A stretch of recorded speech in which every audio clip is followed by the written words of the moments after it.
हिजाब, नकाब, बुर्का। इस्लाम धर्म में क्या कहती हैं पर्दा प्रथा? क्या होता है हिजाब, बुर्का, नकाब? पर्दा प्रथा को लेकर 5 प्रमुख परिधान हैं, जैसे बुर्का, नकाब, चादर, हिजाब और दुपट्टा।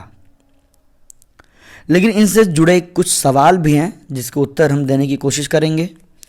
वो सवाल कुछ इस प्रकार हैं कि क्या कुरान में इसका जिक्र है या फिर नहीं? जाने कहाँ से शुरुआत हुई ये परंपरा? भारत में धर्म निरपेक्षता की दुकानें कैसे खुली हुई हैं? कहाँ कहाँ बुर्के पर पूर्ण और आंशिक प्रतिबंध है? संविधान का कौन सा आर्टिकल क्या कहता है? और अंतिम सवाल ये है, क्या होगा अगर यूनिफॉर्म सिविल कोड पर बिल बन जाए केंद्र सरकार द्वारा? तो नमस्कार, मैं हूं कुमार वीरेंद्र और आप देख रहे हैं Indian view YouTube channel. Friends, यदि आपने अभी तक हमारे चैनल को सब्सक्राइब नहीं किया है तो प्लीज़ चैनल को सब्सक्राइब करें और बगल में बेल आइकॉन है उसको भी प्रेस कर लें ताकि नेक्स्ट वीडियो की नोटिफिकेशन आपको आसानी से मिलती रहे। इस्लाम धर्म में पर्दा का प्रथा से संबंधित 5 परिधान हैं। पहला है बुर्का, जिसमें सिर से लेकर पैर तक पूरा शरीर एक कपड़े से ढका होता है और आंखों के आगे भी एक मोटी सी जाली होती है। दूसरा है नकाब, ये बुर्के की तरह ही होता है लेकिन इसमें आंखें कवर नहीं होती हैं। तीसरा है चादर, ये भी बुर्के जैसे ही होता है लेकिन इसमें आंखों के साथ चेहरा भी नहीं ढका जाता है। चौथा है हिजाब, इसमें एक शॉल से केवल सिर और गर्दन को ढका जाता है। और पांचवा है दुपट्टा, जिसमें केवल सिर को किसी खास कपड़े से कवर किया जाता है। अब बात करेंगे कुछ उन सवालों पर जो अभी हमने आपको बताया है। पहला, कुरान में धार्मिक परिधान का जिक्र है या नहीं? आपको ये बात जानकर हैरानी होगी कि कुरान में महिलाओं और पुरुषों के लिए किसी भी खास तरह के धार्मिक परिधान का जिक्र नहीं है, केवल मॉडेस्टी का जिक्र किया गया है। यानी इस बात पर जोर दिया गया है कि महिला और पुरुष दोनों इस तरह के कपड़े पहने जो उनकी गरिमा और लाज को बचा कर रखे। लेकिन इस्लाम धर्म के ठेकेदारों और मुस्लिम नेताओं ने समय समय पर लोगों को इस प्रकार से गुमराह करने की कोशिश करते हैं। दूसरा सवाल जानने की कि जाने कहाँ से शुरू हुई है ये परंपरा?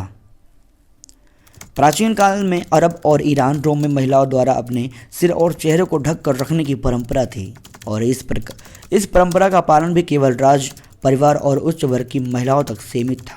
ये बात उस समय की है जब इस्लाम धर्म का अस्तित्व ही नहीं था और 7वीं शताब्दी में जब अरब में इस्लाम धर्म की उत्पत्ति हुई तो ये पहनावा काफ़ी लोकप्रिय हो गया। हालांकि 20वीं शताब्दी तक जब भी अरब और ईरान जैसे देशों की ही बुर्का और नकाब पहना जाता था, जबकि मध्य एशिया और दक्षिण पूर्वी एशिया के देशों में मुस्लिम महिलाएं स्थानीय पहनावे को ही प्राथमिकता देती थीं। एक लाइन में कहें तो मुस्लिम महिलाओं पर बुर्के और हिजाब के पहनावे को थोपने की शुरुआत 100 साल पहले ही शुरू हुई और इसमें भारत जैसे देश भी शामिल हैं। और अब बात करते हैं कि भारत में धर्मनिरपेक्षता की दुकानें कैसे खुली हुई हैं। भारत में धर्मनिरपेक्षता के नाम पर कई दुकानें खुली हुई हैं जिनके जरिए इस विचार पर व्यापार किया जाता है। लेकिन सच ये है कि भारत में आज भी सभी धर्मों के लिए समान व्यवस्था लागू करना मुश्किल है, जबकि दुनिया के कई देशों में स्थिति इसके बिल्कुल विपरीत है। उदाहरण के लिए स्विट्जरलैंड में मार्च 2021 को एक जनमत संग्रह हुआ था जिसमें लगभग 51% लोगों ने सार्वजनिक स्थानों पर बुर्का और नकाब पहनने पर प्रतिबंध लगाने का समर्थन किया था, जिसके बाद वहां इसे कानूनी रूप दे दिया गया। और अब बात करते हैं कि कौन से देशों में बुर्के पर पूर्ण और आंशिक प्रतिबंध है। स्विट्जरलैंड के अलावा नीदरलैंड्स, फ्रांस, बेल्जियम, चीन, डेनमार्क, ऑस्ट्रेलिया, बल्गेरिया और नॉर्वे और रशिया, कजाकिस्तान जैसे देशों में किसी न किसी रूप में बुर्के पर पूर्ण और आंशिक प्रतिबंध लगाया गया है। इन देशों में भी जब इस प्रकार के कड़े कानून बनाए गए थे तब वहाँ पर भी विरोध प्रदर्शन किए गए थे, लेकिन ये देश के धार्मिक कट्टरवाद के खिलाफ अड़े रहे और आज इन देशों ने इन कानून का पालन हो रहा है, या फिर यूँ कहें तो आज इन देशों में इस कानून का पालन किया जा रहा है। अब हम बात करते हैं संविधान का कौन सा आर्टिकल क्या कहता है, मतलब कि देश के हर नागरिक के बराबर अधिकार हैं या नहीं। इस मामले में भारत के संविधान आर्टिकल 14 और 25 के साथ आर्टिकल 26 की भावना को समझना बहुत ज़रूरी है।